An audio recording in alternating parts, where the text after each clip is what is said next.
ಚಪಾತಿ ಜೊತೆಗೆ ಆಲೂ tomato gravy ಮಾಡ್ತಾಯಿದ್ದೀನಿ. ಎಣ್ಣೆಗೆ ಸ್ವಲ್ಪ ಹಿಂಗನ್ನು ಸೇರಿಸಿ ಜೀರಿಗೆ, ಕಟ್ ಮಾಡಿರೋ ಈರುಳ್ಳಿ, ಹಸಿಮೆಣಸಿನ್ಕಾಯಿ, ಕರಿಬೇವಿನ ಸೊಪ್ಪನ್ನು ಹಾಕ್ಕೊಂಡು ಹುರ್ಕೋಬೇಕು. ಅದಕ್ಕೆ ಇವಾಗ ಸ್ವಲ್ಪ ಶುಂಠಿ ಬೆಳ್ಳುಳ್ಳಿ ಪೇಸ್ಟನ್ನು ಹಾಕಿ ಫ್ರೈ ಮಾಡ್ತಿದ್ದೀನಿ.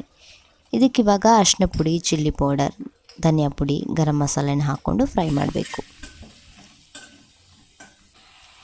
ಇವಾಗ ಇದಕ್ಕೆ ಕಟ್ ಮಾಡಿರೋ ಟೊಮೆಟೊ ಹಣ್ಣನ್ನು ಸೇರಿಸಿ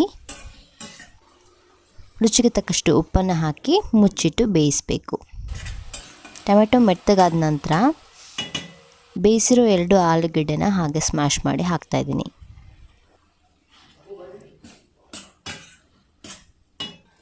ಇವಾಗ ಇದಕ್ಕೆ ಬಿಸಿ ನೀರನ್ನು ಸೇರಿಸ್ಕೊಳ್ಳಿ. ಗ್ರೇವಿ ನಿಮ್ಗೆ ಎಷ್ಟು ಬೇಕಷ್ಟು. ಇವಾಗ ಕ್ರಷ್ ಮಾಡಿರೋ ಕಸೂರಿ ಮೇಥಿನ ಹಾಕಿ ಸ್ವಲ್ಪ ಹೊತ್ತು ಮುಚ್ಚಿಟ್ಟು ಬೇಯಿಸಬೇಕು. ಕೊನೆಯದಾಗಿ ಸ್ವಲ್ಪ ಸಕ್ಕರೆ, ಕಟ್ ಮಾಡಿರೋ ಕೊತ್ತಂಬರಿ ಸೊಪ್ಪನ್ನು ಹಾಕಿದ್ರೆ ಗ್ರೇವಿ ರೆಡಿ ಆಗುತ್ತೆ.